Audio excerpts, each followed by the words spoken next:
우리 출애굽기 20장 7절 말씀 우리말 성경으로 읽을까요? 우리말 성경으로 함께 고백하겠습니다. 천천히 같이 고백합니다. 너는 내 하나님 여호와의 이름을 함부로 들먹이지 마라. 여호와는 그 이름을 헛되게 받고 함부로 들먹이는 자들을 죄 없다 하지 않으실 것이다. 아멘. 광야의 노인이 떨기나무의 불로 찾아오신 신에게 묻습니다. 당신이 나를 보내신 곳으로 가서 내가 그 히브리 노예들에게 당신을 전할 때 당신의 이름을 무엇이라 전하여야겠습니까? 우리가 이거 설교 때 나눴었죠. 그때 하나님 뭐라고 말씀하셨죠? 나는 야훼다, 나는 여호와다, 나는 하나님이다 라고 말씀하시지 않으셨어요. 공동번역 성경은 나는 나다 라고 번역했고, 우리말 성경과 그리고 개역개정 4판 성경은 나는 스스로 있는 자니라고 말했고, 히브리어는 에히에 아쉐르 에히에, 나는 나야, 나는, 이건 철학적인 용어로 나는 그냥 존재다로 바꿀 수 있는. 그러면 사실 하나님은 자신의 이름을 나는 하나님이야 라고 말씀해 주신 적이 없어요. 충격적이죠. 하나님은 이름이 없어요. 그러면 하나님의 이름의 뜻은 무엇인가? 왜 우리 하나님이라고 부르는 거예요? 는 주보에 제가 글로 적어놨는데, 히브리어는 자음만 있고 모음이 없어요. 고대 히브리어는. 그렇기 때문에 그 자음에다가 이제 모음을 나중에 붙인 거거든요. 그러니까 이거는 나중에 주보를 나중에 보세요, 여러분. 나중에 진유연 나중에 보세요. 네, 나중에 보세요. 우리 말씀을 나눕시다. 그러면 생각해 보면 하나님의 자신의 이름을 밝히지 않으셨다는 것이 사실 좀 이상한 거죠. 그죠? 이름을 밝히지 않으셨다는 것. 근데 생각해보면 이름이라는 것은 규정 지어짐을 동반합니다. 제 이름이 뭐죠? 제 이름은 손하람이라고 해요. 제 이름은 손근한 아버지께서 지어주셨어요. 하나님의 사람으로 살으라고. 그래서 이름을 지음 받은 거죠. 그러면 저를 손하람이라고 부를 때 저는 동시에 제가 갖고 있는 어떤 저의 성향, 손하람 전도사는 이렇잖아 라고 할 때 제가 갖고 있는 특성이 함께 포함된 것이죠. 제가 이거 말하고 싶어서 이제 갖고 왔는데, 이게 뭐죠? 네, 사과예요. 근데 색깔이 좀 달라요. 이건 뭐예요? 이것도 사과죠. 왜죠? 색깔이 얘는 약간 붉으스름함이 있고 얘는 온전히 푸릇푸릇한데 왜 둘 다 사과라고 합니까? 사과같이 생겼으니까.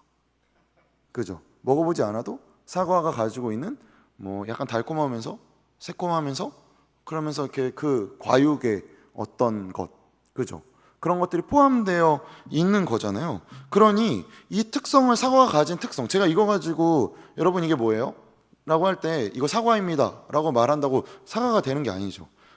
아무리 번역을 다르게 하고 말을 다르게 해도 사과는 사과가 가지는 특성이 있어요. 컵은 컵이 가지는 특성이 있는 것이죠. 그러니 이름이라는 것은 제한된 구분을 지어준다는 것입니다. 사람 이름을 부를 때도 마찬가지고 고대의 신들의 이름을 부를 때도 마찬가지였죠. 그리스에서는 바다의 신을 뭐라고 부르죠? 포세이돈, 그죠? 이집트에서는 새벽의 신을 뭐라고 부릅니까? 이시스. 우리나라에도 있죠. 아이를 점지해주는 삼신할머니, 도깨비. 여러분, 공유가 나온 도깨비 꼭 보세요. 꼭 보세요. 여러분, 이런 드라마 안 보고 뭐 하십니까? 도깨비 꼭 보세요. 거기에 삼신할머니가 굉장히, 그 삼신할머니의 행동을 통해서 우리는 하나님의 사랑을 느낄 수 있어요. 약한 자를 외면하지 않으시는. 그러니 그게 뭐였지? 싶으신 분들은 오늘 밤부터 도깨비 꼭 보시기를. 네, 보세요 여러분. 어쨌든 신이라는 것 자체가 제한된 영역들에 있어요. 바다, 새벽, 아이를 점지해 준다는 것처럼. 그런데 하나님은 어떠한 영역에 제한되는 분이 아니시라는 것이죠. 이해 가세요? 그러니 그분은 이름이 있을 수 없는 거예요. 어디에 제한돼서 예수향람 교회 안에서만 일하신다던가, 이스라엘에서만 뭔가 그가 좀 힘이 센다던가, 규정 지어지거나 우리가 뭔가를 어떠한 행동을 할 때에만 그가 일하신다는 게 아니라 그는 모든 곳에서 하나님이시기 때문에 규정 지어지는 존재가 아니라는 것이죠. 그러니 어떤 면에서 모든 신들에게 이름이 있다는 것은 그가 지음받은 존재라는 거예요. 누군가 필요에 의해서 지었다는 거죠. 그러니 이름이 있는 거라는 거예요. 그러니 하나님은 어떤 분이신지를 우리는 하나님의 이름을 부르면서 사실은 그 이름을 새기는 거죠. 아, 주님, 하나님 할 때 그렇지. 나의 이 상황 가운데서도, 나의 이 환경 속에서도, 나의 지금 현실 속에서도 하나님 하나님이시지.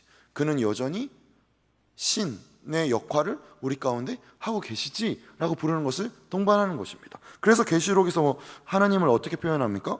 처음과 끝, 전에도 있었고 장차 올 자라고 표현합니다. 사도 바울 선생님도 하나님을 어떻게 표현합니까? 로마서와 고린도 전서에서 이렇게 표현하십니다. 우리 이거 함께 읽어볼까요? 로마서와 고린도 전서 함께 고백합니다. 만물이 그분에게서 나오고 그분으로 인해 그분에게로 돌아갑니다. 그분에게 영광이 영원토록 있기를 빕니다. 아멘. 고린도전서 8장 6절 다 같이 읽어볼까요? 우리에게는 오직 한 하나님 곧 아버지가 계실 뿐입니다. 만물이 그분으로부터 왔고 우리도 그분을 위해 있습니다. 또 한 분이신 주 예수 그리스도가 계시니 만물이 그분으로 인해 존재하고 우리도 그분으로 인해 살아갑니다. 사도 바울 선생님이 하나님을 뭐라고 말하고 있는 거죠? 모든 것이 그로부터 나와 그 안에서 존재하다가 소멸하는 궁극적인 근원이라는 것이죠. 그러니 사실은 우리가 하나님을 믿어도 알아도 뭐 모르는 것 같고, 모르지만 뭐 알 것 같고, 믿어도 의심되고 하는 것, 이 아리송함에 있는 것은 당연한 것입니다. 진짜 당연한 거예요. 왜냐하면 모든 목사님들이 이 이름만 되면 이분이 이렇게 말했대요 라고 하면 반박할 수 없는 초대 교부 중에 한 사람이 있습니다. 그 사람이 누구냐면 아우구스티누스죠. 그분이 우리에게 이렇게 이야기해 주셨어요. 보여주세요. 네, 그죠? 맞는 말이잖아요. 우리가 하나님을 파악하지 못한다는 게 뭐가 그리 놀라운 일인가? 우리 하나님을 파악한다면 그분은 신이 아니니까. 그분은 만물의 근원이시니까. 기껏해야 눈으로 보는 것만 볼 수 있고 귀로 듣는 것만 들 수 있고, 그래서 그렇게 보고 들은 걸로만 생각하는 한계성을 가진 내가 한계가 없는 분에 대해서 이게 맞나? 하는 건 당연한 것이죠, 여러분. 오히려 하나님은 이런 분이죠. 하나님은 이렇지, 신앙은 이런 거야, 이건 이런 거야 라고 말하면 말할수록 그는 자기의 한계를 인식하지 못하는 사람임을 드러낼 뿐입니다. 근데 성경에 하나님의 이름을 표현하는 이름들이 굉장히 많죠. 왜 그런 거죠? 그가 그 상황 가운데 있었기 때문입니다. 전능함이 필요한 상황 가운데 있었기 때문에, 그 처한 현실에서 하나님은 하나님이셨기 때문에 하나님은 전능한 분이시다. 내가 갈 길을 알지 못하는 상황, 그 현실 속에 있었기 때문에 하나님은 나의 목자시다. 내가 외부의 엄청난 공격으로 인해 어찌할 바를 못하는 상황 가운데서도 하나님은 하나님이셨기 때문에 그는 나의 산성이시다 라고 고백한 것이죠. 이러한 이름들이 하나님이 가지고 있는 것입니다. 그러면 여기까지 하나님 이름이 없다고 합시다. 하나님 이름 없는데, 그러면 하나님이 자신의 이름이 없음에도 자신의 이름을 망령되이 부르지 말라는 것은 그럼 도대체 무슨 의미일까요? 본문에서 함부로라고 옮겨진 이 단어, 지금 우리가 봤던 함부로라는 이 단어가 히브리어로 허황되게라고도 번역할 수 있다고 해요. 그러니까 허황된 일에 하나님의 이름을 부르지 말라는 것이죠. 그러니까 이거 그냥 단순히 뭐 초등학교 때 이런 거 진짜 많이 했잖아요. 너 진짜 하나님한테 맹세해? 이런 거를 넘어서 더 깊은 차원이 여기에는 담겨 있습니다. 마태복음에 나오는 산상수훈에 예수님이 이렇게 말씀하셔요. 마태복음 7장 21절에서부터 23절 제가 읽겠습니다. 내게 주님 주님 하는 사람이라고 다 하늘나라에 들어가는 것이 아니다.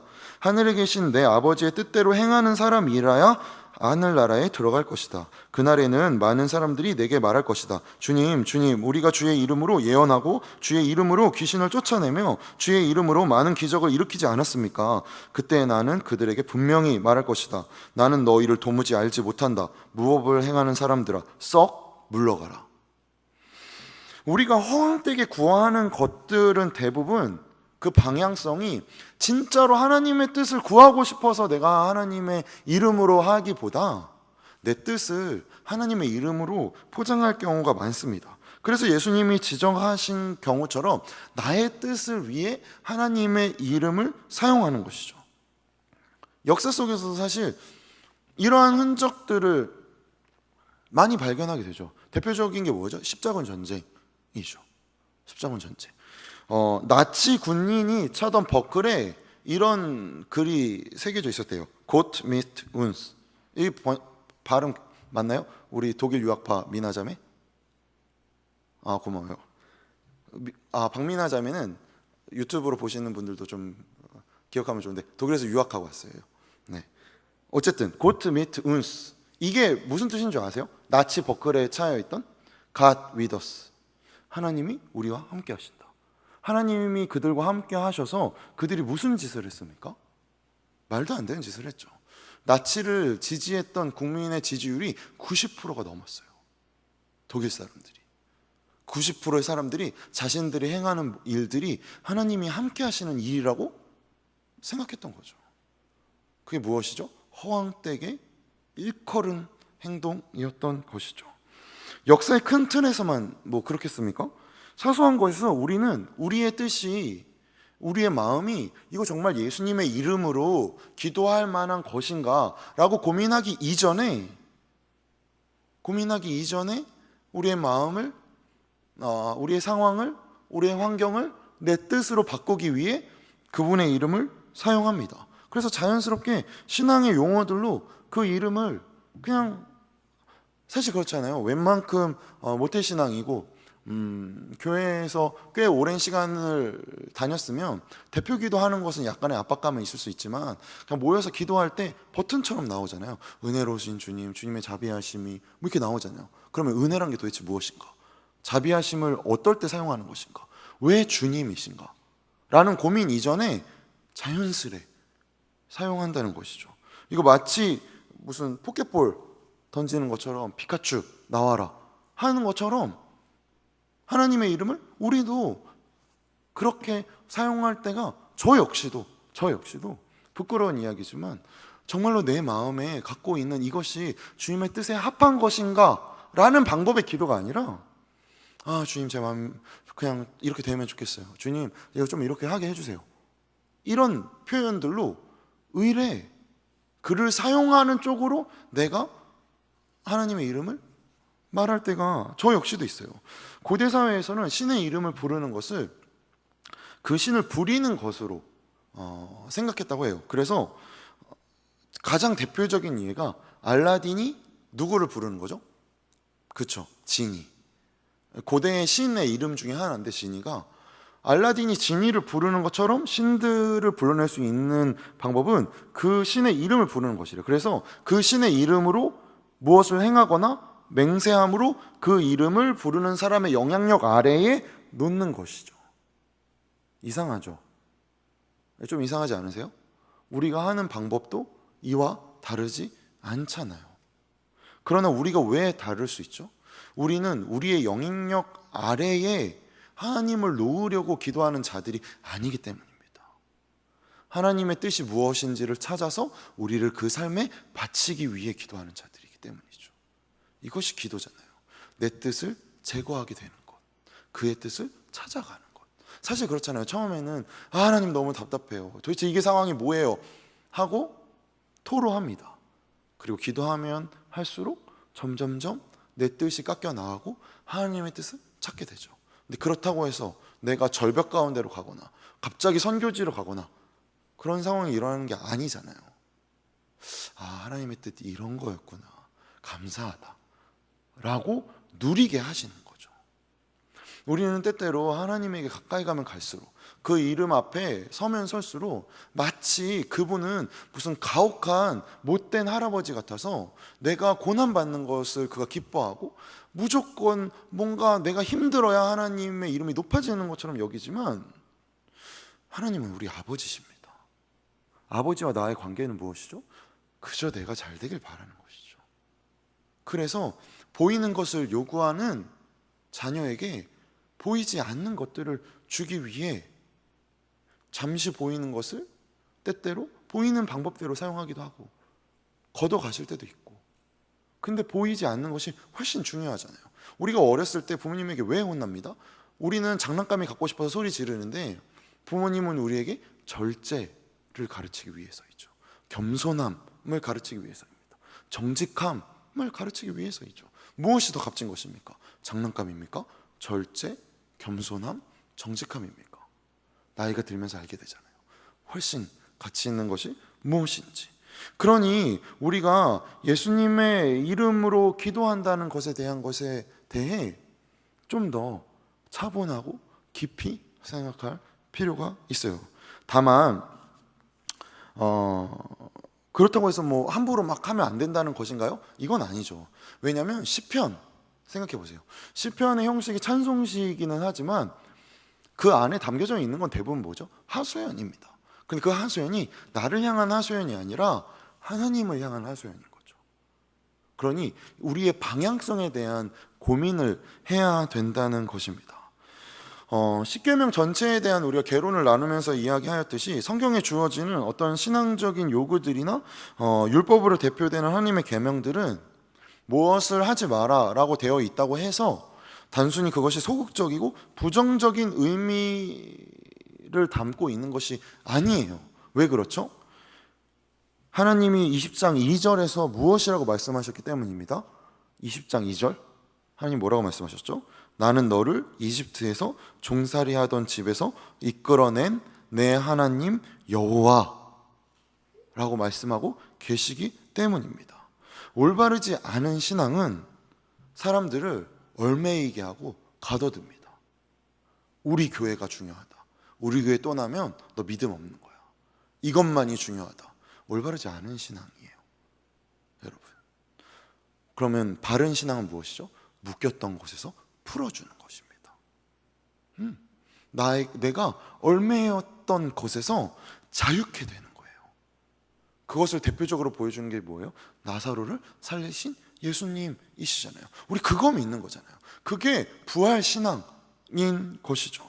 그러니 우리가 하나님의 이름을 부른다는 것을 깊이 깊이 생각하면 생각할수록 그 부요함에 더 거하게 되는 것입니다.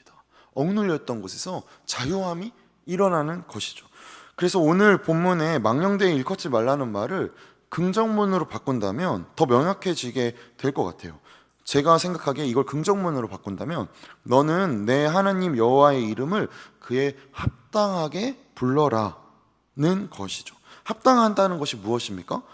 우리가 하나님을 억압과 공고함과 허무함에서 구원하여 내신, 나의 억압과 나의 공고함과 나의 허무함에서 구원하여 내신 하나님을 믿는다는 것이죠.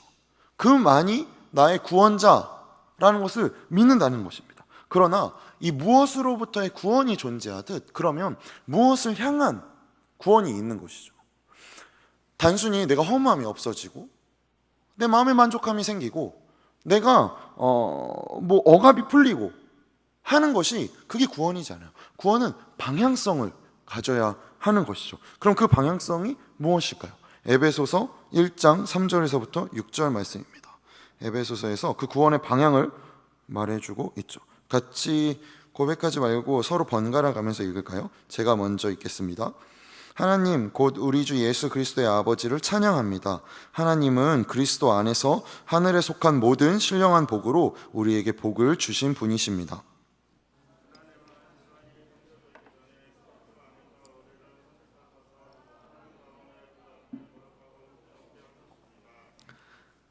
하나님은 그분의 기뻐하시는 뜻을 따라 우리를 예정하셔서 예수 그리스도로 말미암아 하나님의 양자가 되게 하셨습니다. 같이 고백합니다. 이는 하나님이 그분의 사랑하시는 아들 안에서 우리에게 거저 주신 하나님 은혜의 영광을 찬미하게 하기 위한 것입니다. 구원의 목적이 뭐라고요?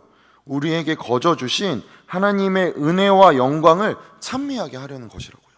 우리가 구원을 얻게 되는 방법은 우리가 열심히 쫓아가서 회개하고 열심히 교회 나오고 아주 열심히 해서 예수의 이름을 붙잡아내는 것이 아니에요. 하나님이 먼저 시작했다는 사실을 믿는 것이죠. 그러니 누구에게나 가능하고 어디에서나 가능하고 어떤 상황에서도 가능하신 것입니다. 내가 저는 이렇게 죄로 가득한데요? 네, 그래서 그런 거죠. 그러니까요. 하나님이 예수님으로 오셔서 우리가 죄인이기 때문에 우리 편을 드신 거예요. 우리가 그걸 깨닫기 이전에 우리가 요청하지 않았죠. 우리의 실력으로 우리가 한 것만큼 받는 것이 아니라 예수 그리스도로 인하여 받는 것이죠. 그래서 나를 조건으로 받지 않고 예수 그리스도로 인하여 구원을, 하나님의 자녀라는 자리로 오게 되었음을 믿는 것, 이것이 그리스도인의 삶인 것입니다. 그래서 창세 전에 그리스도 안에서 우리를 택하셔서 라고 사도 바울 선생님이 말씀하고 계시는 것이죠. 그래서 하나님이 준비하고 계신 것을 믿으며 살아가는 것, 이것이 신앙인 것이죠. 절대 놓치지 마세요, 여러분. 절대. 정말 내가 얼마나 열심을 가지느냐가 아닙니다. 내가 무엇을 하는 게 아니에요. 사실 저는 이런 오류에 빠지기 너무 쉬운 것 같아요. 뭔가 내가 전도사다, 내가 사역자다 그러면 교회 안에서 되게 열심히 뭐 하는 것 같거든요. 막 돌아다니고 막 뛰어다니고 막 뭐 하고, 그래서 때때로 제가 이렇게 막 돌아다니고 뭐 하고 하는 게 마치 제 신앙인 것 같아요. 그래서 착각해요. 나는 이렇게 열심히 하는데 쟤는 뭐 저렇게 앉아 있는 거야? 나랑 같이 월급 받으면서? 라는 생각을 우리 예수양남교 교역자들 중에 아무도 안 하는데 저만 해요. 저만. 그런 생각이 들어요. 나는 괜히 막 이런저런 일 하면서 정작 우리 청년교회는 못하고 이게 뭐야? 그렇지만 또 마음 한켠에는 난 이렇게 하니까 나 하나님 앞에 이쁨 더 잘 받겠지? 그러니까 나도 김지혜처럼 풀옵션 셀토스가 생기지 않을까? 뭐 이런 생각. 저만 해요. 나만 한다고. 근데 여기 큰 오류는 뭐예요? 내가 한 만큼 받는 거라고요. 그런데 그러면 정말로 이런 틀로 하나님 앞에 가지고 가면 제가 뭐 하나님 앞에 보여드릴 게 있나요? 없어요. 저는 엄청 이기적이고 엄청 음란하고 제 안에 욕망이 드글드글해요. 그걸 어떻게 하면 잘 포장할까 고민하고 계산하는데 아주 빠른 머리가 돌아갑니다. 그러니 하나님 앞에 제 것을 가지고 가면 저는 아무것도 가지고 갈 것이 없어요. 그런데 하나님이 저에게 말씀하시는 거죠. 하람아, 네 열심이 아니야. 내가 먼저 너를 위해 죽었어. 손나람에게만 하나님 그렇게 말씀하시는 겁니까? 아니요. 사도 바울 선생님이 말씀하고 계시잖아요. 모든 이에게 그렇게 하고 계시는 것입니다. 그러니 구원함을 받은 우리가 구원함을 얻었다는 사실로 인해서 하나님이 우리에게 베푸신 은혜의 영광을, 우리의 상상과 우리가 했던 소원을 멀리 뛰어넘어서 상상조차 못했던 그 영광에 나를 초대하셨다는 것으로 인해서 우리가 찬송하는 것이죠. 단순히 예배 시작 전에, 말씀 전에 분위기를 좀 잡아야 되고, 뭐 모든 교회가 말씀 전에 찬송하니까 찬송 안 하면 뭔가 이상해서 찬양을 하는 게 아니에요, 여러분. 이 일주일 동안 우리가 이 은혜와 감격에 벅차서 이 자리에 모여서 함께 찬송하며 말씀을 듣는 것이죠. 그런 자리죠. 찬양팀 친구들, 그런 자리죠. 일주일 동안 우리가 상상하지도 못했고 예상하지도 못했던 은혜가 나를 감쌌기 때문에 주님 찬송하지 않고는, 그래서 우리가 함께 모여서 그의 이름을, 내가 목마를 때에 나를 구원해 내셨구나, 내가 아무것도 할 수 없었을 때 그가 여전히 하나님이셨구나, 주님만이 나의 힘이라고 고백해야 되죠. 근데 고백하려면 고민을 해야 되잖아요. 삶 속에서 내가 가진 것으로 살아가는 것이 아니라 하나님이 계셨구나, 하나님이 계시지 라고 말입니다. 이거 믿으며 가는 거예요, 여러분. 우리가 코로나로 인해 그냥 어떤 면에서 사회의 암적인 존재처럼 교회가 되어버렸는데, 그럼에도 불구하고 여기에 이렇게 많이들 오셔가지고 사회적 거리 두기 하고 마스크 쓰고 이렇게 불편하게 굳이 이 시간에 비도 오는데 뭐 하러 왔습니까? 왜죠? 그가 우리의 구원자시니까요. 세상이 우리의 구원을 주는 것이 아니라 하나님이 우리에게 구원자시기 때문에 우리가 이 자리에 있는 믿음의 선언인 것입니다. 그럼 이 자리에 나온 것은 단순히 교회라는 건물 안에 들어온 것이기 이전에 신앙의 결단이고 행위인 것이죠. 그러니 여러분은 이것만으로도 여기서 주무셔도 충분히 칭찬받을 자격이 있어요. 괜찮아요. 영상으로 보시는 분들도 영상 틀어놓고 들으면서 핸드폰 게임 하셔도 충분히 이 자체가 믿음의 행위이니까. 그리고 그렇게 들어가면서 점점 고민하게 되는 거죠. 그의 이름으로 살아간다는 것은 무슨 의미인지 말입니다. 그러면 이것이 하나님의 이름에 대한 무게와 의미라면, 그러면 또 생각해 보게 되는 거죠. 하나님의 이름을 망령되이 일컫지 않게 살아가는 삶은 도대체 무엇인가? 무엇일까요, 여러분? 빌립보서 4장 말씀 볼까요? 빌립보서 4장 말씀 봅니다. 4장 4절에서 7절 말씀 제가 읽겠습니다. 주 안에서 항상 기뻐하십시오. 내가 다시 말합니다. 기뻐하십시오. 여러분의 관용을 모든 사람에게 나타내십시오. 주께서 가까이 계십니다. 아무것도 염려하지 말고 오직 모든 일에 기도와 간구로 여러분이 구할 것을 하나님께 감사함으로 아뢰십시오.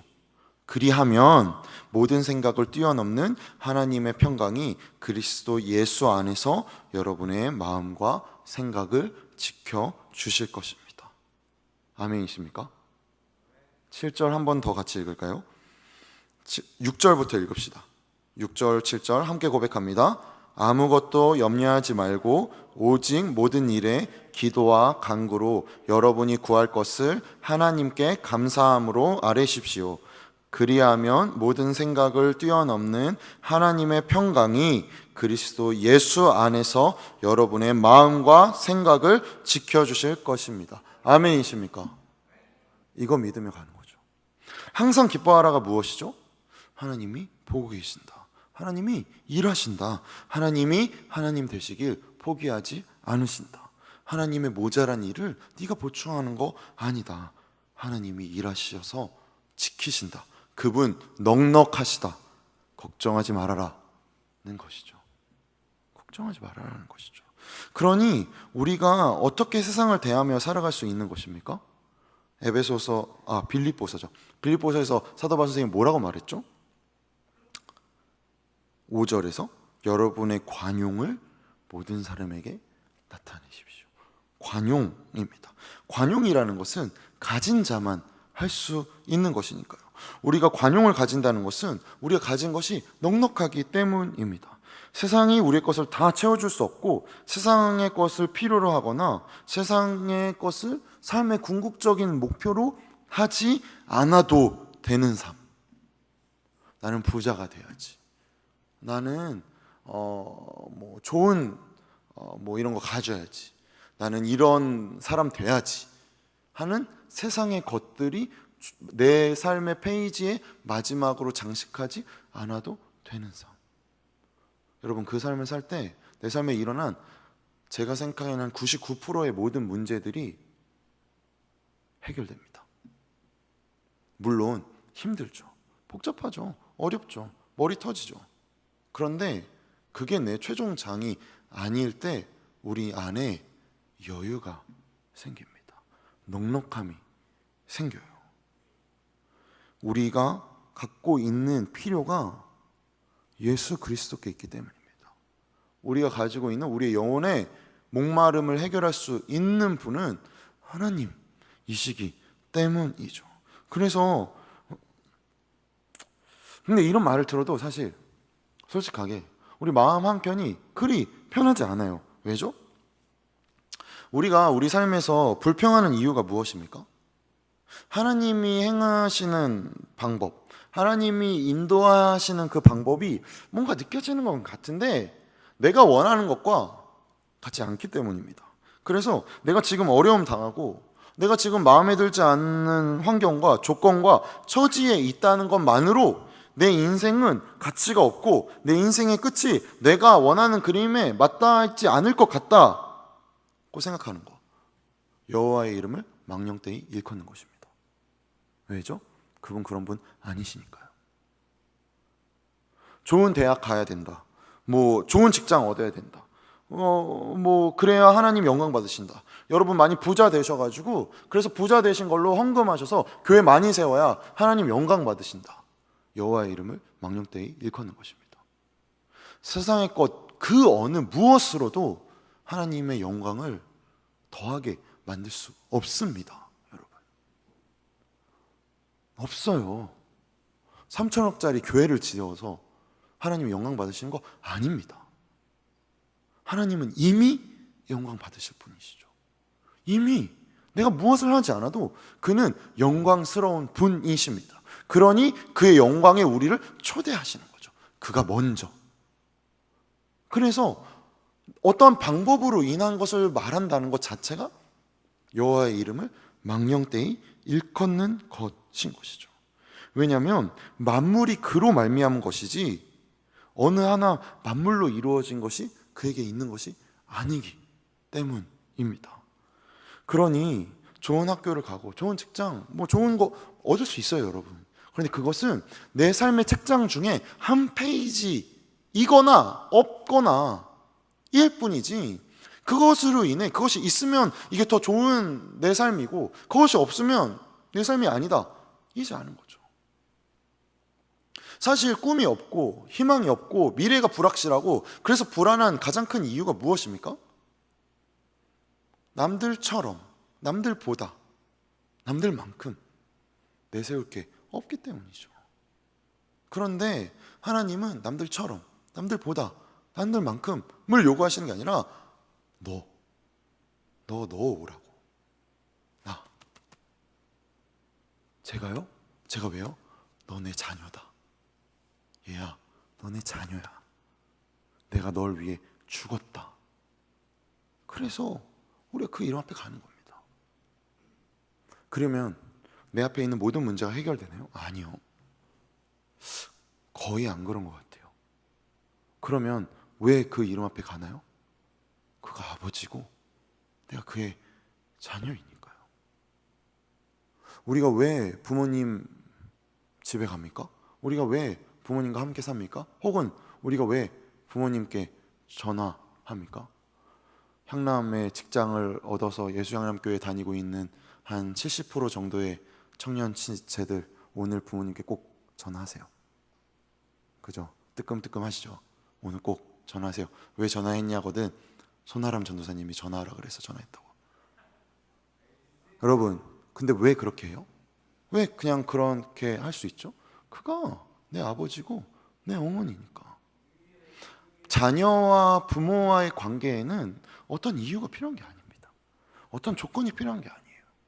그가 우리를 낳았고 우리 안에 그의 형상이 있고 우리 안에 그의 마음이 있고 우리 안에 그가 가진 것이 있기 때문이죠. 그래서 그저 자녀답게 살아가는 것, 이것이 신앙입니다. 그래서 우리가 하나님의 자녀로 살아갈 때, 세상에 어떠함이 다가올지라도 우리는 무릎 꿇게 될지라도, 눈물 흘릴지라도, 마음이 무너져 내릴지라도 그것이 끝이 아님을 알 수 있는 것이죠. 왜죠? 만물의 근원이 우리의 아버지시니까. 그러니 우리는 어떻게 할 수 있습니까? 관용을 베풀 수 있는 것입니다. 사실 그렇잖아요. 누가 나한테 욕을 해요. 뺨을 때려요. 그러면 어떤 사람이 오른편을 뺨을 댈 수 있겠습니까? 그 손을 잘라버리고 싶지. 어떤 사람이 억지로 오리를 가라 그래요. 어떻게 오리를 갑니까? 그냥 거기 앉아버리지. 어떻게 심리를 갈 수 있겠어요? 그런데 그게 신앙이라고요. 왜죠? 왼편 뺨을 맞아도 오른편 뺨을 돌려대고 억지로 오리를 가라고 하거든 심리를 갈 수 있는 것은 왼편 뺨을 때리는 사람이, 억지로 오리를 가라고 하는 사람이 내 삶에 주도권을 가진 사람이 아니기 때문이죠. 그가 그렇게 하는 것은 그저 그 순간 뿐이다. 나에게는 영원하신 분이 계신다. 그래서 허허 웃는 거죠. 왜 양보와 겸손과 이미 이러한 것이 그리스도인의 가치인데 세상에서 먼저 우리에게 요구하게 만들어버리는 상황에 우리는 처하게 된 것입니까? 하나님을 아버지로 생각하지 않기 때문이죠. 어느덧 기독교는 어떠한 면에서 곡해되고 있기 때문이죠. 예수님을 잘못 이해한 사람들이 큰 교회 짓고 부자 되고 그래서 그런 것이 하나님의 축복이다 라고 말하고 있기 때문에, 그래? 세상에서도 회사가 잘 되고 부자 되는 게 잘 되는 건데 그러면은 우리랑 너희는 다를 게 뭐냐? 라는 질문을 받게 하기 때문이죠. 그래서 좀 잘 나가는 회사가 복지를 하는데 교회가 그런 모습을 보이지 않아요. 우리는 이렇게 하는데 왜 너네는 이렇게 안 해? 은혜죠, 여러분. 하나님이 그를 통해 우리를 보게 하시는 거예요. 그래도 우리 교회는 건강한 교회여서 나는 그렇지 않아서. 아니죠. 그럴 수 없죠. 왜죠? 우리가 관용을 가지고 있는 자이기 때문입니다. 관용을 가지고 있는 자는 어떻게 행동하는 자입니까?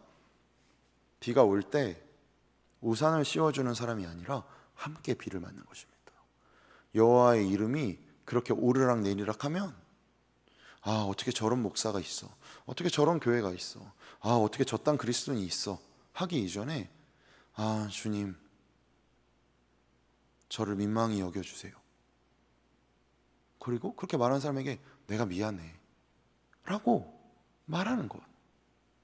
세상에서 얼마나 많은 사람들이 서로 우산을 씌워주겠다고 이야기하고 싸우고 있습니까? 그런데 그것이 위로가 되나요? 전혀요. 전혀요. 비를 맞는 이에게 같이 가서 비를 맞아줄 때 한번 웃을 수 있죠. 웃기잖아요. 야, 뭐냐? 여러분, 그게 그리스도인입니다. 누군가가 자신의 아픔을 털어해요. 나 오늘 좀 발목이 좀 아파. 야, 그거 가지고 그래. 난 무릎 수술했어. 저는 요즘 마음이 좀 우울해요.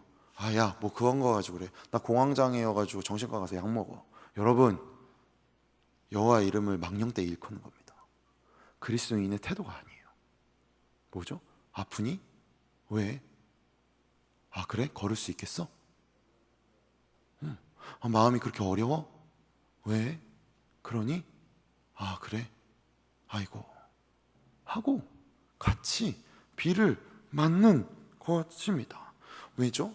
우리는 하나님의 이름이 찬송받기 위해 사는 자들이니까요.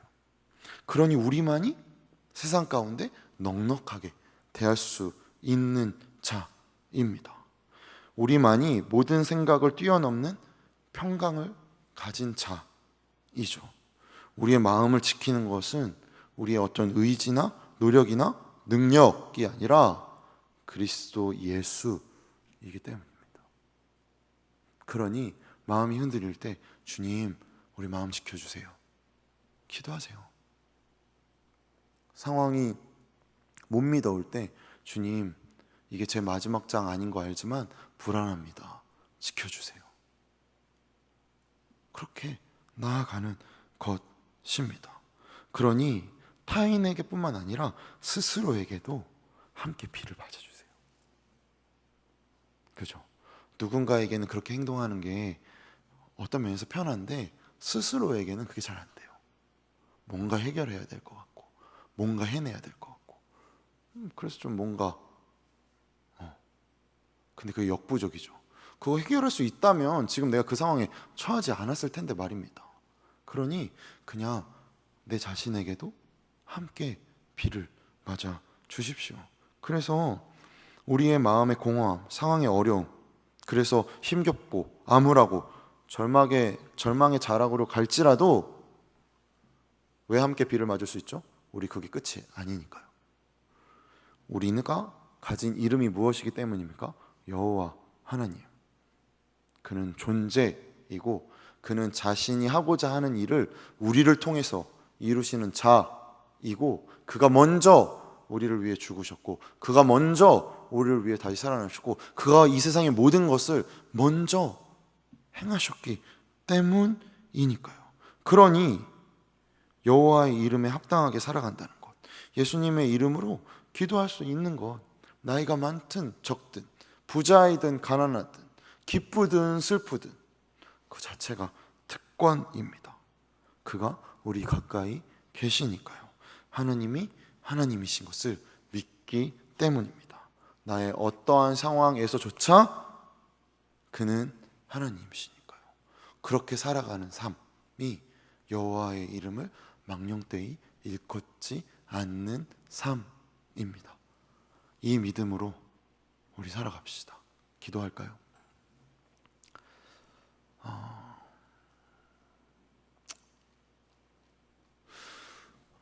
여러분의 삶, 우리의 삶 가운데 하나님 혹은 예수님 혹은 성령님은 어떠한 이름으로 남아 있으십니까? 나에게 그는 어떠한 이름이신지 우리 영혼 가운데 진지하게 잠잠히 묵상하며 나아갑시다.